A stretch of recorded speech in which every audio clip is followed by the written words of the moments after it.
Hello, everyone. Thank you for joining our webinar today. I'm Mayor MacArthur, Art and Cultural Director of Japan House Los Angeles. Today, we're delighted to have our special guests, Michael Dillon Foster and Zack Davisson, here with us to talk about yokai. But before we meet them, I'd like to introduce President of Japan House Los Angeles, Yuko Kaifu, who would like to say a few words of welcome. Thank you, Mayor. Hello, everyone. I wish to welcome you all to this very special webinar today, which is a second online program relating to our current exhibition, Nature, Supernature, Visions of the World and Beyond in Japanese Prints.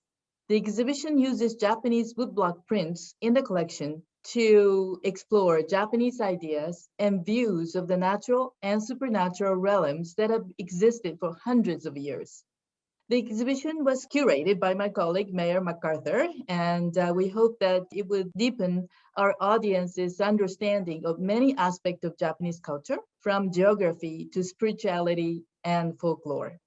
It is currently available in the form of virtual tour on our website, but we're planning to, and we're really hoping to reopen our gallery in Hollywood in near future. In today's talk, we will learn more about yokai from two experts who have spent many years studying these supernatural beings. And I'm really excited to and looking forward very much to listening to their dialogues. I then forward it back to Mayor, who is going to introduce these distinguished guest speakers. And I hope you will enjoy the program. Back to you, Mayor. Thank you, Yuko. First, I'd like to go over some housekeeping announcements. Please turn your attention to the screen. The audience is muted and videos are turned off. The audience chat has been enabled for you to see if you'd like to follow, but please use the Zoom Q&A tool to send questions to the speakers. We'll do our best to select as many as possible and put the questions to our guests in the time that we have. Now, we're recording this webinar today and we'll post an edited version on our website at a later date. If you'd like to be notified when the recording is posted, please email us at events@japanhousela.com. Now, I am delighted to start our conversation about yokai, the name given in Japan to supernatural phenomena and supernatural beings. I'm sure many of you already are familiar with yokai, and some of you may even have met a few. Some of you would have seen them in the film A Letter to Momo, which Japan House LA has been streaming this last month. Today, we have two yokai experts with us to share their knowledge and insights into this fascinating and very diverse group of beings, Michael Dillon Foster and Zack Davisson. First, we're going to be hearing from Michael Dillon Foster. Michael is a professor of Japanese and chair of the Department of East Asian Languages and Cultures at the University of California, Davis.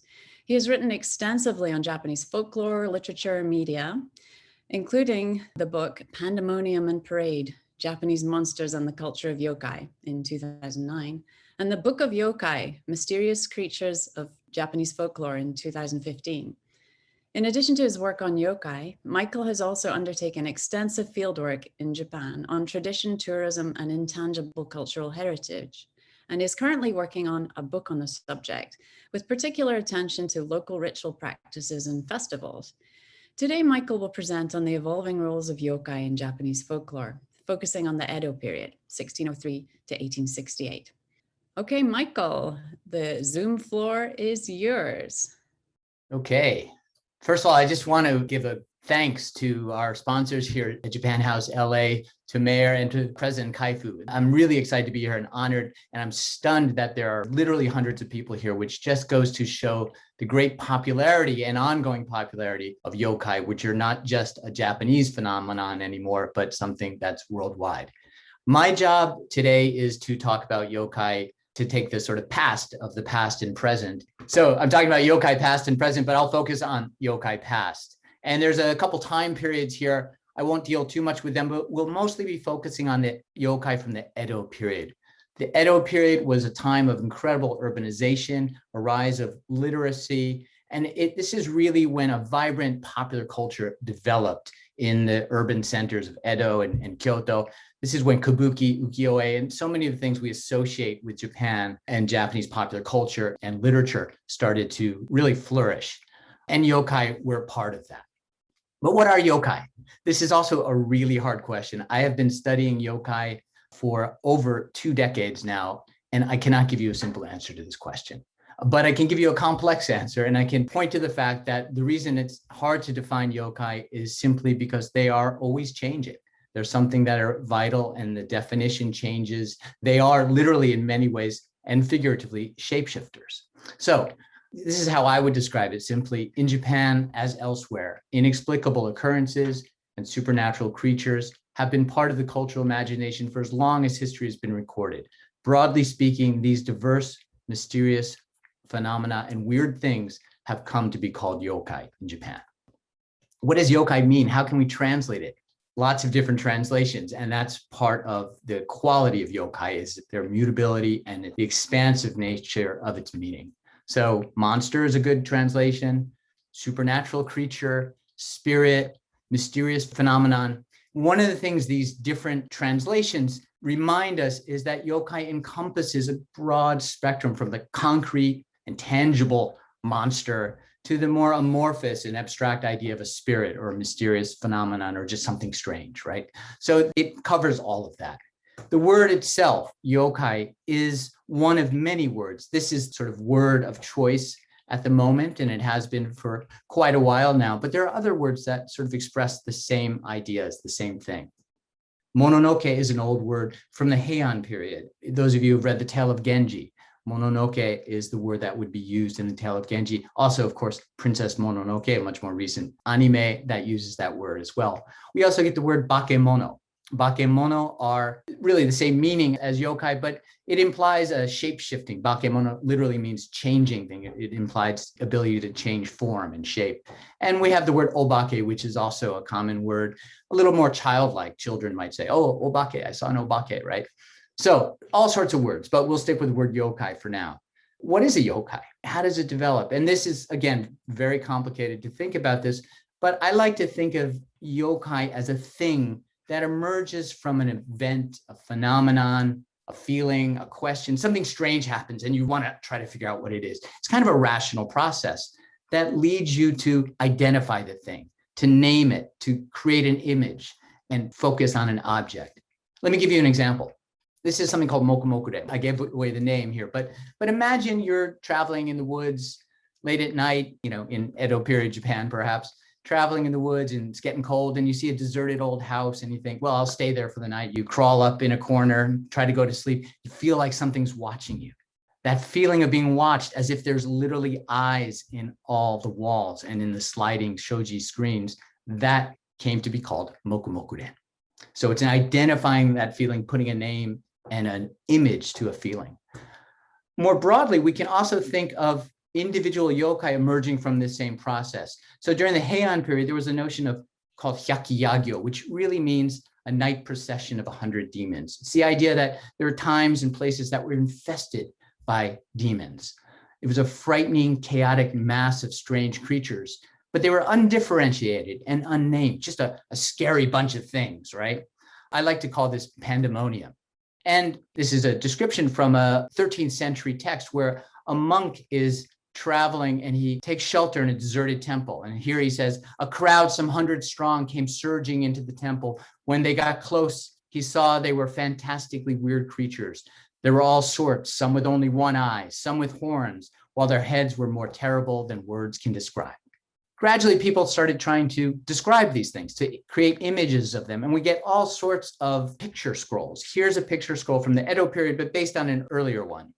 And we see all these images of, it's a little hard to see in this scroll, but you can imagine unfurling it and seeing just this litany, this huge group of strange creatures tramping along.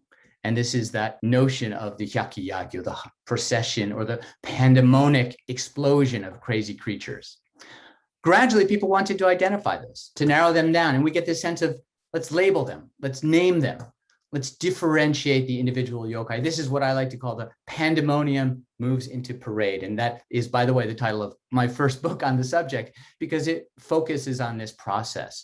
And here we have an example of this. This is a later picture scroll where we see each yokai labeled. It's a little hard to see here, but this black script here is the name, the identity of the yokai in question.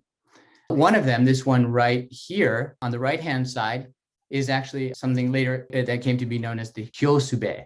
And those of you who watched Letter to Momo will recognize this image, although they don't call it a Hyosube in the film. At any event, you see how these are labeled gradually. And this also shows the incredible abundance and variation of yokai in the cultural imagination of the time. Here's one example, for example, a kappa. Many of you probably know kappa. A kappa is a water creature that's found in legend throughout Japan. It lives in ponds and rivers. It's got a saucer on its head with water in it. If it spills it, it loses all of its magical or its power, its physical force. It pulls people and animals into the water and it kills them. It's kind of a vicious creature. One of the other things is that kappa like cucumbers. So those of you who like sushi and know what a kappa roll or a cucumber roll is, that's named after the kappa. But the kappa in Japan is called kappa, but it's also got many, many regional variations. These are just a few. There are literally hundreds. So there are hundreds of variations of individual yokai and hundreds of other kinds of yokai, an incredible diversity. So what do we do with this variation, this diversity? During the Edo period, there were two ways these were dealt with in general. They were collected, the ideas, the pictures were collected, classified, organized, described. This is what I call the encyclopedic mode. It's a serious process of organizing information, just like Wikipedia or Encyclopedia Britannica. We do it all the time, right? It's how we think about many of the things in the world. It's a natural history project. Another way to deal with it is to tell stories about them, to draw them, to play with them, have fun with them, to create new ones, to add to the pantheon. This is what I would call the ludic mode. Ludic just meaning playful. It's a lighthearted, creative process of expressing information. So an example during the Edo period of the encyclopedic mode. This is a book, and at this point, we're not looking at picture scrolls. These are old books, right? Actually, you open them just like we would open books today. And this is Wakan Sansai Zue from the early 1700s, which was an encyclopedia of all sorts of things, but it included those things that we would call yokai today. And you can see these pictures here. Here's on the right-hand side, what's called a Mikoshi Nyudo, a long, huge creature. We'll see him again later. Here is a kappa. It's called a Kawataro, which is one of the many names for kappa. And we see here an image of it with a description. Talks about it pulling cattle and horses into the water, sucking their blood, and people crossing the rivers must be very careful, right? So it's just like an encyclopedia. It's explaining what it is. What about the ludic mode? The ludic mode is using these same things and as characters in playful stories, just like we have now with manga and anime, for example. And this, the kibyoshi, is a genre of small stories, books, that include many different yokai in them and other things, of course, but we can see how yokai are used in characters and played with. Here's that a long-necked creature, that Mikoshi Nyudo that we saw earlier. A little hard to see here, but here's a kappa. And here's a one-eyed demon of some sort. And here's a four-eyed demon. They're making fun of the idea of wearing glasses. So we see these creatures used in this playful way. One of the most important people of this time, who we still refer to, is a guy named Toriyama Sekien. He was an artist and a yokai compiler. He created a series of the first yokai catalogs, really kind of encyclopedias of yokai. Here are some images from his books. This is in 1776, 1770s, 1780s.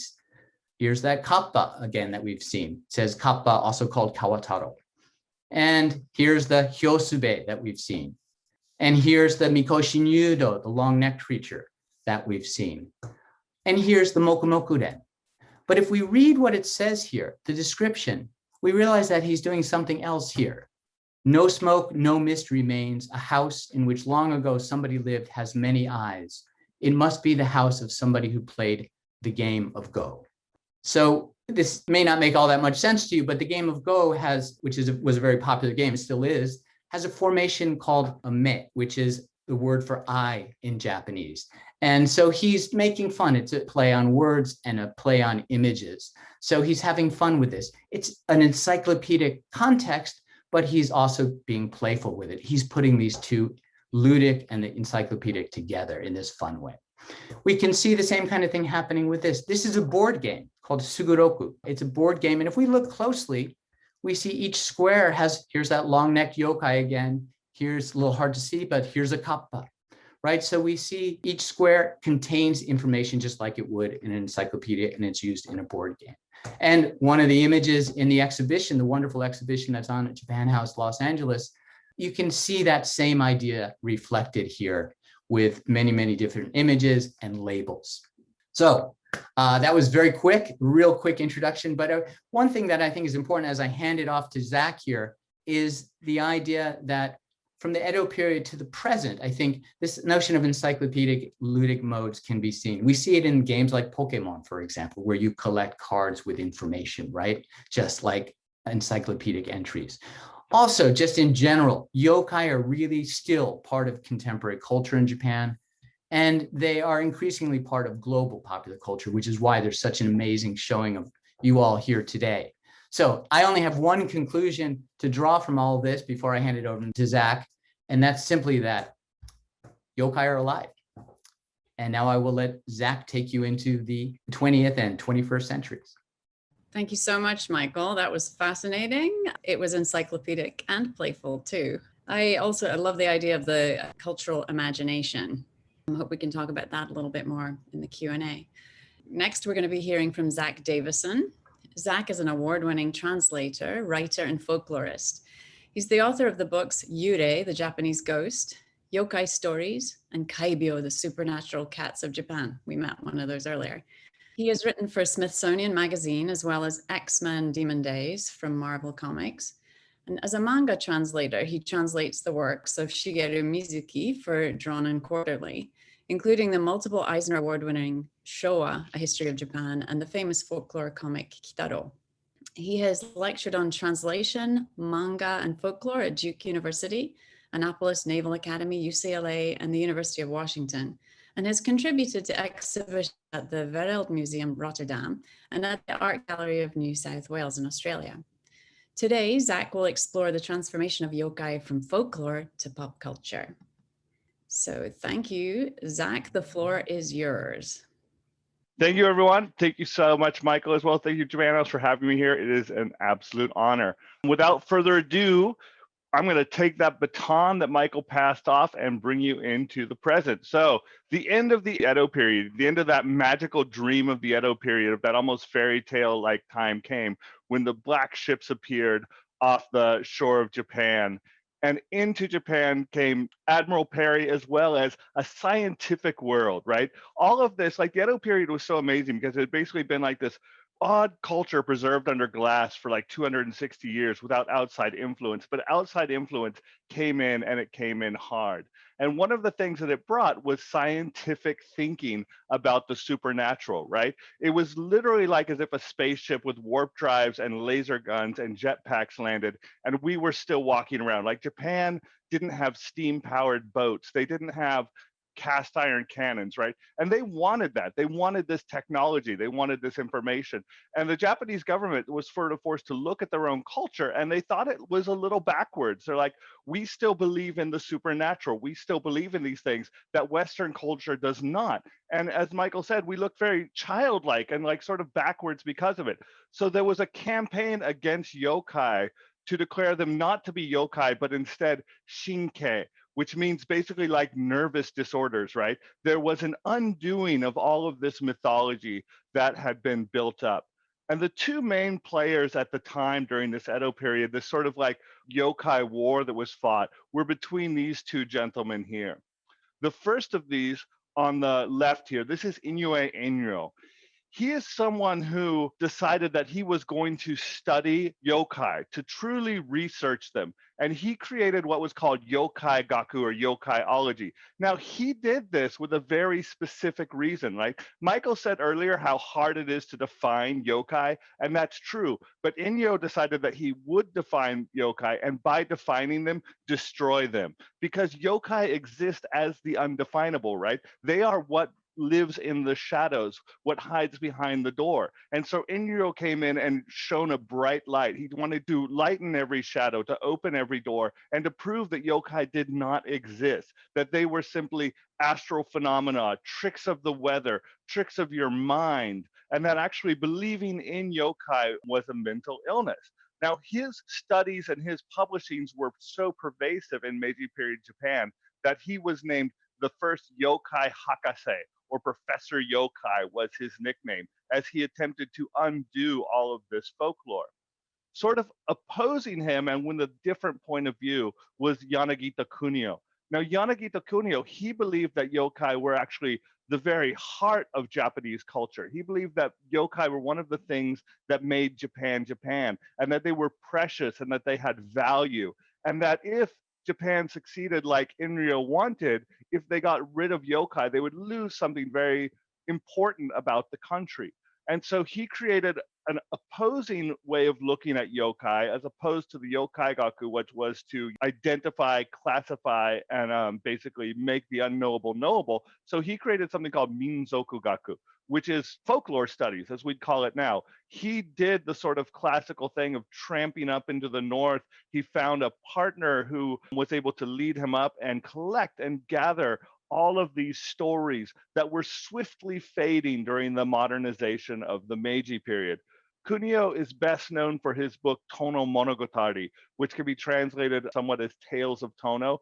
It is very conspicuously, and I say conspicuously because Kunio planned this, it is sort of the Japanese version of the Grimm's fairy tales. He had read what the brothers Grimms were doing in Europe, how they were gathering, saving, protecting, and preserving folk tales. And he decided that he very much wanted to do that with Japan as well, and with yokai tales. And so he did. He collected and gathered as many of them as he could before they were lost for time. Now, as we move forward, and once again, just like with Michael, we are going very rapidly here because we want to be able to get to your questions as soon as possible. So we're just going to jump ahead like 100 years, right? So we move into the Showa period at the end of the Meiji period. And this is really when yokai start to they were something that people believed in. Then they became something that was more of an academic nature. And in the Showa, they start to move into pop culture, or almost back into pop culture like they were in the Edo period when they were played in board games and children's games, right? The Showa is putting them back. One of the first yokai to make that leap from folklore into sort of modern pop culture is the Neko Musume. And this was in a thing called Kamishibai, this paper theater done by Shigeru Urata. And it was an extremely popular series. It was, in fact, a little too popular to the point to where the Japanese government actually tried to crack down on the Neko Musume story out of fear of public morals, because they thought, oh, it's going to bring back some of this belief in yokai. But the cat, as they are, was out of the bag. So we forward a little bit further still here. This is probably, of the modern world, there's nearly no one more important to the story of yokai than Mizuki Shigeru, right? He, in 1958, he also worked in Kamishibai. He did his own version of the Neko Musume story, but this time he did it in Japan's new emerging art form called manga. He was one of the early manga artists, moving from Kamishibai, moving to rental manga. And Mizuki, he also brought yokai with him. Like, he had loved yokai as a child, mainly because of stories he'd been told, and he tried to retell those stories in this new format. Easily his greatest contribution to yokai came in the 1960s with the character Kitaro, known as Gegege Kitaro, right? So Kitaro, when that happened, it absolutely just exploded across Japan with popularity. Kitaro was also adapted into an anime, which spread yokai even further. He did many, many, many more works involving yokai, and he really kicked off what's known as the Showa yokai boom. Back when just everything started to be yokai again because Mizuki had kicked it all off. One of the other things that Mizuki did was, instead of just creating yokai for animation, or for entertainment, he also would put in his books various yokai quizzes or yokai files or bits of information. He really did try to use entertainment as a teaching tool to teach people about yokai. And that got children even more interested because, of course, it's always fun to do a little quiz for yourself, or like, how much do I know about yokai? Or here's a map in which yokai comes from where. And so he engaged children to just basically not just be passive recipients of this, but to actively be interested in the world of yokai. And in the modern world, yokai has basically unseated, or Mizuki has essentially unseated Inryo to be the modern version of the yokai hakase. He is Professor Yokai of modern Japan. Now, with Mizuki rebirthing yokai, rebirthing them into the world of popular culture, there were several others who then sort of took the world that he created and moved along with it. One of them was Takahashi Rumiko. Now, so in 1978, she created this comic Urusei Yatsura. And if you're familiar with it, the character there, Lum, she is in fact an Oni. And so Takahashi took a lot of this folklore and then sort of merged it with science fiction as well, which created, sort of like created this planet of Oni. And she was able to sort of like to take not just the yokai of the past, but to merge them and change them into something in the future. Because again, as Michael said, yokai are constantly changing. It is one of the things that make them relevant, right? They never stop. They are bakemono. They are constantly evolving, constantly changing. And this one is one of the evolutions that happened. So moving into the Heisei period, both Mizuki Shigeru as well as Takahashi Rumiko continued to be active producers of manga, continued to be incredibly popular, and continued to keep yokai active in the popular culture, in the psyche. In 2010, Mizuki Shigeru did his own version of Tono Monogatari, basically taking this work that had been so important to the past and putting his own stamp on it. Takahashi Rumiko in 1969 did the incredibly popular Inuyasha, which really brought most yokai, I think Inuyasha more than any other animation property really brought this world of yokai also to the West. You'll have a lot of anime fans who will show Inuyasha as their foundational work that brought them into this world. Inuyasha being actually a specific type of yokai that she is. If we look into, of course, the modern world, it's hard to look anywhere in modern popular entertainment and not hear about Gotoge Kyoharu and her comic Demon Slayer. So Demon Slayer is a phenomenal hit. It's interesting because they translate Oni as demon, right? So they're still westernizing it here, but it's inside the story, they're still talking about Oni, right? So Gotoge has brought Oni back just to this phenomenal world stage, to the extent that in most recent, I think, I forget the exact name, but Time magazine did their like list of 100, most important people in the modern world. And Gotoge was probably the first manga artist to ever appear on that list. Demon Slayer has just once again ensured that the yokai are going to continue into the future. And that's where we are now currently in the Reiwa period. And all of these things are still as relevant in the Reiwa period, right? People are still reading Kitaro. There was just recently a new version of the anime. Viz Media has recently just released new versions of Urusei Yatsura so that new people can constantly discover these. And then there's the transformation of the Oni once again into Demon Slayer, and the yokai world keeps marching on. So that's sort of my little part. I've got us into the future. And now I think what I'm personally looking forward to, and the most fun part of this presentation, is instead of just listening to me talk or Michael talk, we get to talk together. So thank you all so much. Let's get to the exciting Q&A portion. Thank you so much, Zach. And if Michael, if you can join us back on the screen as well, we'll have the three of us here. I'm very excited about this part too. Thanks, Zach, for your illuminating talk about how the past and the present have been connected via yokai. We have had quite a few questions, so it's my job. Yeah, questions are popping. That's awesome. So it's my job now to pass the questions on to you. And we're going to start with a question about yokai that we've been hearing about since the pandemic started. This is a yokai that quite a lot of our audience members are probably familiar with, called the Amabie, who has basically burst onto the global scene in the last year or so. Zach, would you like to tell our audience a bit more about this yokai? It is the most phenomenal yokai of the modern world, bar none. And I could and have talked about it for hours. So just to keep it short and not take up too much time, like one of the things I love about the Amabie so much is it proves how relevant and important yokai still are to the modern world, that people still connect to them. And I think that there's a tendency when you look at yokai, especially as a researcher, to want to like stop at the Edo period and say we're done, right? The yokai only actually had relevance from there. And from then after, it was just entertainment, right? It was just Pokemon. It was just yokai watch. Yokai don't matter anymore. And Amabie is proof. Yokai still matter. And probably always will be. As long as there's a nation on this world called Japan, I think that yokai will continue to matter. So Michael, passing it to Michael. Yeah. Yeah, and I would just add that I think what's really important, the Amabie, for everybody probably knows of this yokai that people started passing around as a mayoke, a way to avoid getting the coronavirus. And this yokai became very popular starting in February, March of 2020, Twitter and through the internet, through digital means.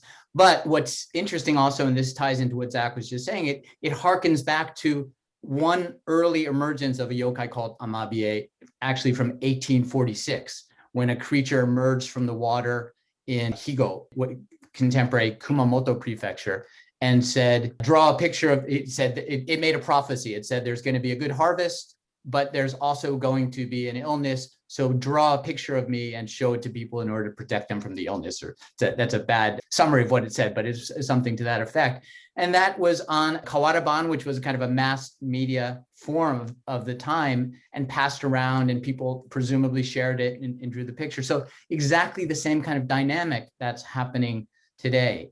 And it adds all sorts of interesting ideas to the concept of yokai in terms of belief, but also in terms of playfulness and how it fits into popular media and popular culture and people's own creativity. Right. I, as an art historian, I'm particularly excited at the idea that drawing particular yokai, the amabie, would help prevent illness. It was the actual art, you know, the creation of the image of the yokai that gave you the power to cure the illness. And so that's a particular aspect of yokai. Now, there are a number of to keep with as many of them as possible. One question is, are there any new yokai that have come about through some contemporary context? Zach, would you try that one? I mean, that's another one of the things I love. Like, so yokai tend to appear in, I guess, what, you know, you would call the liminal spaces, or like the sort of the unknown, right? And so in the ye old days, where was the unknown, right? It was the dark, it was the depths of the ocean, it was the misty mountains, right? And those places aren't really unknown to us anymore. So where is the modern unknown? It is the internet. Almost all new yokai are basically being born from internet. Like, there's a couple different ones I know of, like Hitori Kakurembo off the top of my head that I could go into more detail. There's the Red Room. There's quite a few different ones. And people need stuff to be afraid of, right? And as old stuff stops being scary anymore, because you're like, who's afraid of Kyosobe? Who's afraid of Kappa? They're funny, they're cute. But then you tell them that late at night when they turn on their camera, someone is looking back at them from their camera, and that's a monster. That's scary stuff. And so that's where new yokai are essentially being born. Michael? Yeah, I would just, this is not a specific yokai, but I would just say that one of the things about yokai, which is fascinating, is the way in which they are always being created, and one can actually create one. And I remember a lecture I went to once in Japan. A professor named Yasui Manami did a wonderful experiment with her students where she gave them like half an hour to create a yokai. And she collected, some of them drew pictures, some of them wrote descriptions, kind of encyclopedic descriptions of this yokai. And one of them has always stuck with me. And it's so beautifully evocative that whenever I'm in Japan, I imagine seeing this yokai. And it's called hitoma, which could mean one space, or it could also mean a sort of spooky person, depends how you write it. But what it refers to is that one space on the subway or on the train or on the bus is crowded, people are standing, but there's one seat and nobody's sitting in it. And that's the hitoma. So now for any of you traveling on public transportation, which hopefully we'll do soon, when you see a space like that, you'll know that itself is a yokai, and it just shows the incredible creativity that goes into thinking about the world around you.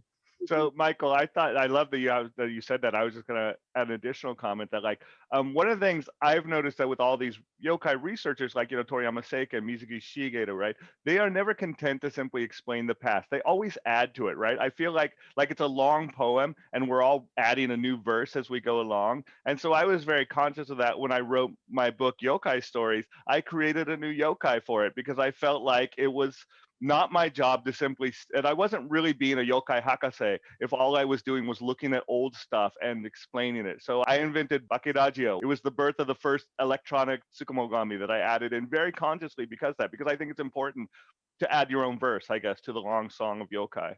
Yeah, I mean, as Zach points out, and it's important to remember that, we talk about yokai emerging from folklore and folk culture, and of course they certainly do, but they also emerge directly from popular culture. So Toriyama Seikien, who we mentioned before, literally, as far as we know, he literally invented dozens and dozens of yokai. The Mokumokuden, which I showed today, for example, we don't know, but he may have invented that.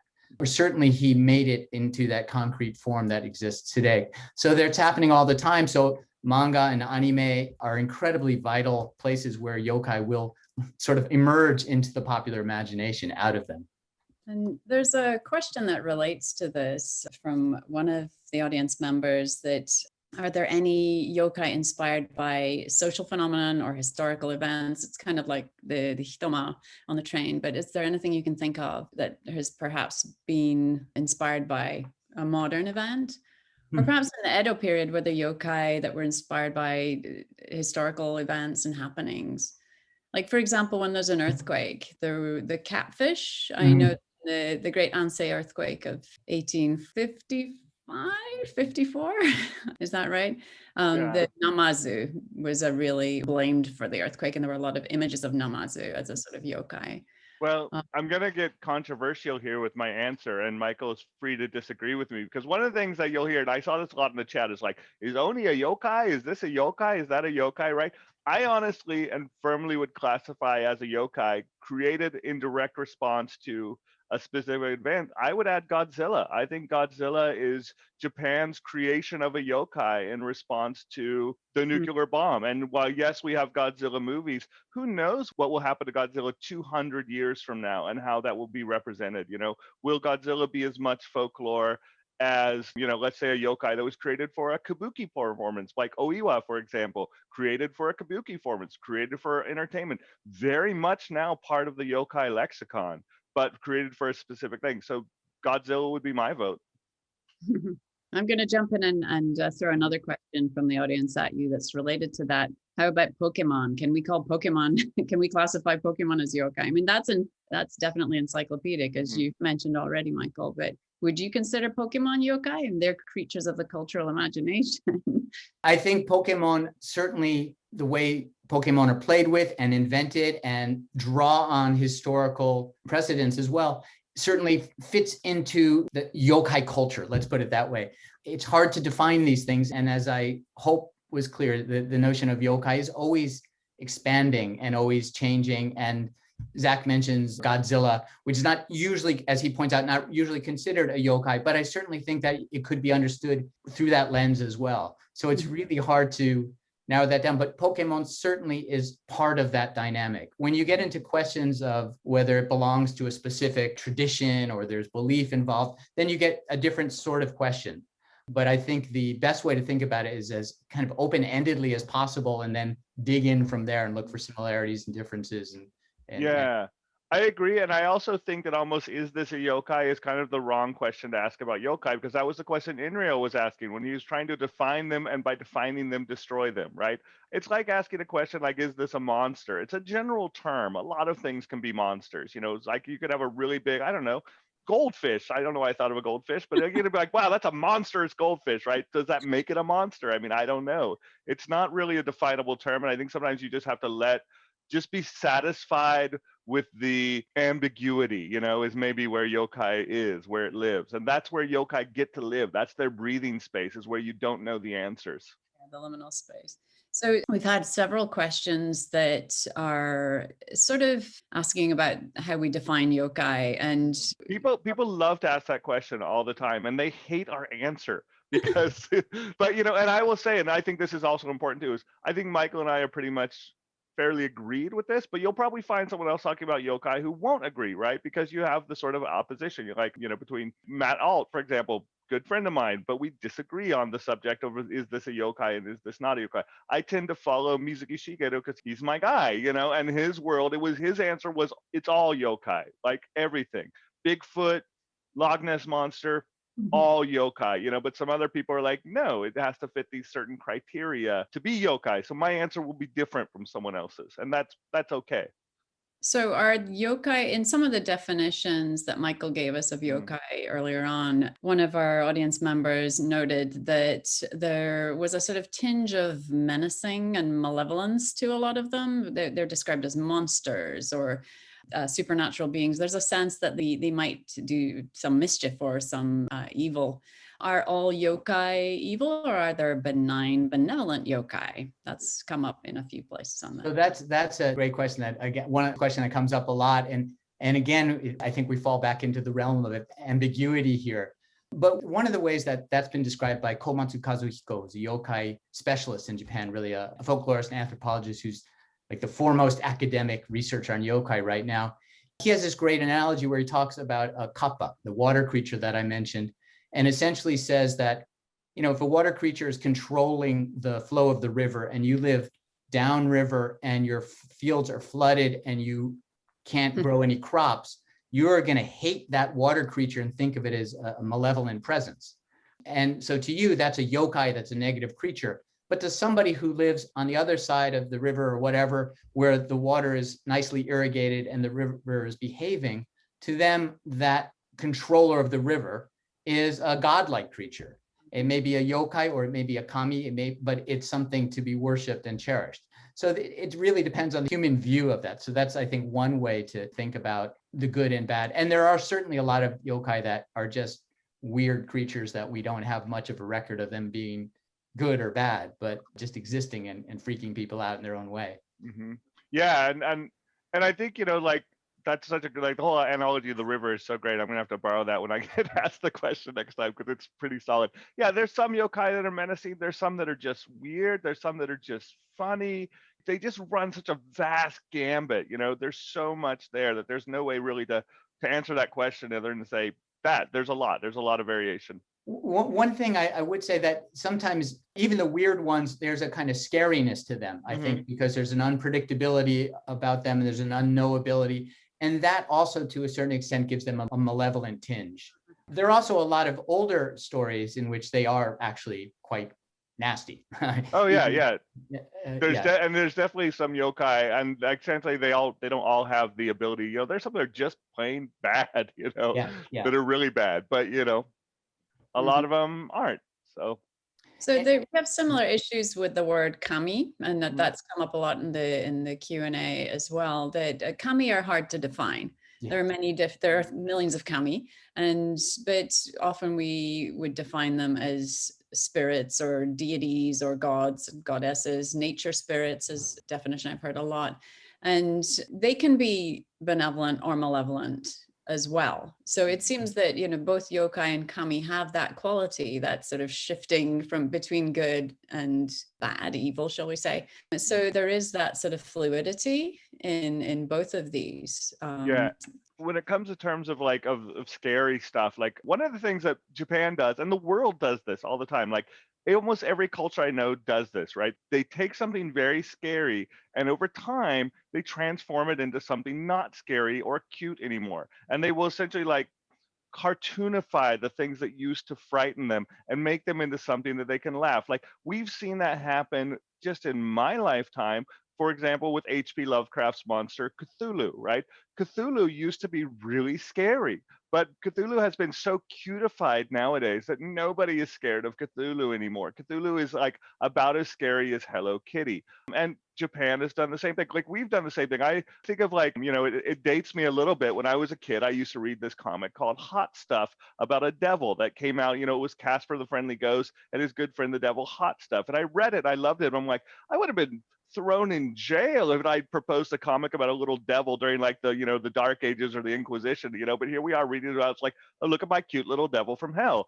And that happens. Every country, every society does that. So, and I think it's a way of just sort of making stuff that frightens us less frightening, But when we do that, when we push something into the realm of cute, well, that means that a new horror comes in and emerges somewhere else. And it's just a process that cultures go through it. Never studied it academically. It's just something I've noticed watching pop culture. Michael, I don't know if you know more about that from an academic standpoint. Well, one thing that I would add to that, though, is I think that even when something becomes cute, and the kappa, I keep going back to the kappa because it's a quintessential perfect example, yeah. Yokai, but yeah, I mean, kappa are really cute creatures. I mean, there's goofy little cute kappa everywhere, used as advertising icons and all of that. But there are still existing in certain areas. It's not that kappa belief is, it's not very prevalent anymore, but it doesn't mean just because it's cute in one context, usually in the kind of popular culture context, it doesn't mean that there's not a real deep belief or sense of or scary story associated with it. So kappa, this same creature that we celebrate as a cute little creature, if you read some of the older literature about it, it would actually, rip people's innards out through their bodies, really disgusting, horrible stuff. And there are some places where those legends are still part of the community. Not that people actually believe them per se, but they're still a vibrant part of the tradition within a particular community. So I think those things exist simultaneously. And just like we often think of a demon or a devil as, a fun thing, we have teams, the Red Devils or the Blue Devils or something like that. But that doesn't mean that doesn't, for some people, still have some real serious meaning. Can I just add one real quick thing about the kami yokai issue? Again, if I can draw on the work of Komatsu Kazuhiko, he points out, I think, a really nice way of thinking about them. A yokai is an unworshipped supernatural presence, whereas a kami is a worshipped supernatural presence. So in that sense, there can be movement between the two, where a yokai can actually become a kami as well, depending on how people are approaching it. So again, it's the human relationship with mysterious object, mysterious presence, or whatever that determines what it is. Oh, sorry. Just to add to kami, because I think it's such a great point, is that kami also, like someone said, they have both the sort of like ability to be negative and positive. And one of the ways that you keep kami positive is through entertaining them, and that's what festivals are for. And so the town that I used to live in Japan, Ikeda, our local kami was a fire deity. And so they said that the town used to burn down all the time because of this fire deity. And so they found out a way to keep the kami satisfied by having this taimatsu, this giant fire festival, where we would carry fire sticks through the town. And so the kami's point of view, it looked like the town was burning. And that made the kami happy once a year to just get to watch the town burn down. So it didn't have to actually burn the town down. Great.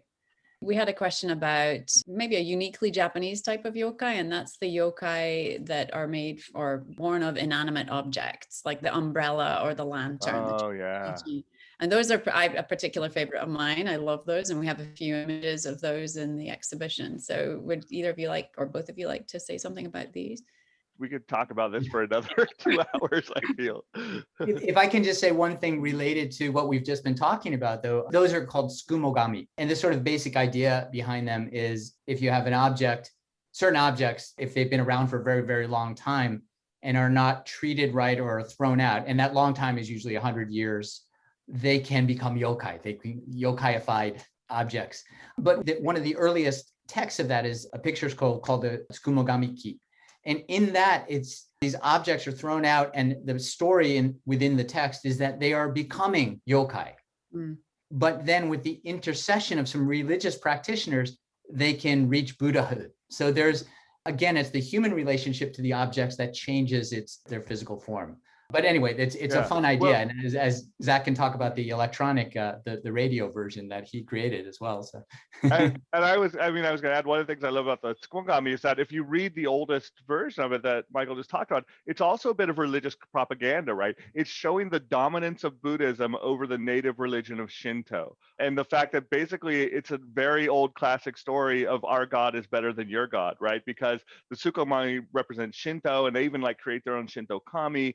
But at the last minute, Buddha appears, and they like summons and they all convert to Buddhism, and that's the happy ending, right? The happy ending of Tsukumogami. But people have forgotten that part because it's not as much fun as the umbrella with the eye and the tongue. And so good character design has long surpassed them into the modern world, past the story, the didactic original Buddhist story. People were like, yeah, we don't really like that, but give us more of this shoe with the tongue and the eyeball, And so that's the part that's carried off, which I think is great. Tsukumogami also, in particular, like Mizuki Shigeru used to have this idea that that the birth of electricity kind of like killed yokai because there was too much bright light and there was not enough dark spaces, and also the fact that things are not built to last anymore, because something has to last 100 years, but whose cell phone lasts 100 years anymore, so that was kind of the death of the Tsukumogami as well, because planned obsolescence. Right, our cell phones are all going to turn into yokai. But they won't, because they won't last 100 years. That's the thing. They just simply can't. Yeah, Michael. Yeah, I was just going to say one more thing that sort of touches on what Zach was saying, though. One of the Hyakiyagyo scrolls that I was showing earlier, a lot of those ended up having a lot of pictures of Tsukumogami, and it's part of that playfulness. It's the idea that those common everyday things can have, have eyes and long tongues and hop around on one foot. And that can be a lot of fun. So there was very early on in the history of yokai, and especially yokai imagery, there was this movement from the scary amorphous thing into a concrete, fun, playful object. And I think we see that today as well as in the past. I would say from the didactic attempt to use them as learning tools and to just like, these are fun. Yeah. I'm going to put one more question to it. It's a big one, so we'll have to be careful. It's a question about ghosts, the yurei versus yokai. There are a lot of stories about ghosts who aren't necessarily scary, but are very beautiful. And we have one of those in the exhibition of Yugao, who's a ghost from the Tale of Genji. And it's a beautiful print by Yoshitoshi, who makes her really ethereal and very calm and beautiful, not scary, but we know there's a sadness and, there is a sort of edge to the image. Do you, in a minute or two, would you like to give us your 50 cents worth on yurei as yokai? Sure.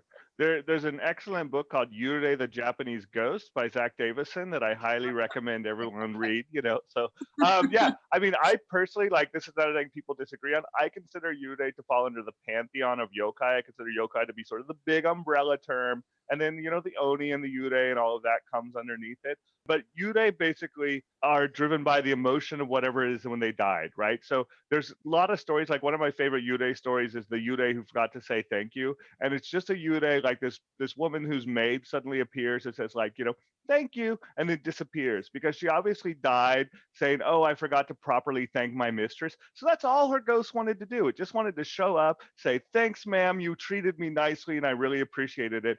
Mission done, she vanished. So yurei are, depending on whether they died angry, mad, sad, dangerous to know, whatever it was, that's what they manifest as. And if I can just add one thing to the broad definition, as Zach said, I mean, I also would think of them under the umbrella category of yokai. And the way I like to think of them is, to quote Komatsu Kazuhiko, to paraphrase him, he talks about, we're studying all animal species. Yurei are the species most closely affiliated with humans, right? So it's, if you think of the yokai world in that way, then yurei are a special sort of subcategory within that broad umbrella rubric. Right. Well, I hate to do this, but it's going to be my job this evening to wind up the webinar. And I'm just going to say, if you can stay on a couple more minutes, audience, we actually have another video for you at the very end of this. So hopefully. Can I throw out just one last thing? I just want to say, I know that there's a lot of questions that have not answered. I'm happy, by the way, to engage post-webinar. I'm on Twitter at zackdavisson.com all the time. Hit me up. Just remind me. It's like, hey, I was at the webinar and this question didn't get answered. I promise I'll do my best to answer it. So just wanted to throw that out as an option. Thank you so much, Zach. Thank you both. That was fabulous. And I'm sure we would have all been happy to go on a lot longer than this. It's unfortunately time to wrap up. So on behalf of everyone attending this webinar, I'd like to thank our wonderful guests, Michael Dillon Foster and Zack Davisson, for their most illuminating discussion of yokai. And I'm sure everyone's clapping loudly at home right now. Thank you all for your great questions. And I'm so sorry we weren't able to get to them all. As I said, we have another little yokai video for you at the end of this webinar, but I have to make a couple more announcements. I'd like to remind you that we're still streaming the animated film A Letter to Momo for just a few more days until March 31st, free. So you can look on our website, japanhousela.com, to register for that. And on the website, we'll also have information about a couple more upcoming webinars related to our Nature Supernature exhibition. On April 19th, we have a webinar that will feature both yokai in Japanese prints and landscapes in prints in the Edo period and early Meiji period. And then on May the 18th, we'll have a webinar that focuses on travel in Japan, both past and future. And you can stay up to date on all of our events by subscribing to the Japan House LA newsletter. So it's well worth checking out our website. And when you exit the program today, please take a moment to fill out our survey so we can continue providing you content that's relevant to your interests. And if your interests are yokai and you let us know that, we'll have our guests back sometime in the future to talk about yokai again, hopefully in person. So thank you all again for joining us today. A huge thank you to Michael and Zach for a wonderful discussion, very lively and a little spooky. We hope you all enjoy the rest of your day and stay safe. So here is another yokai video So thank you all.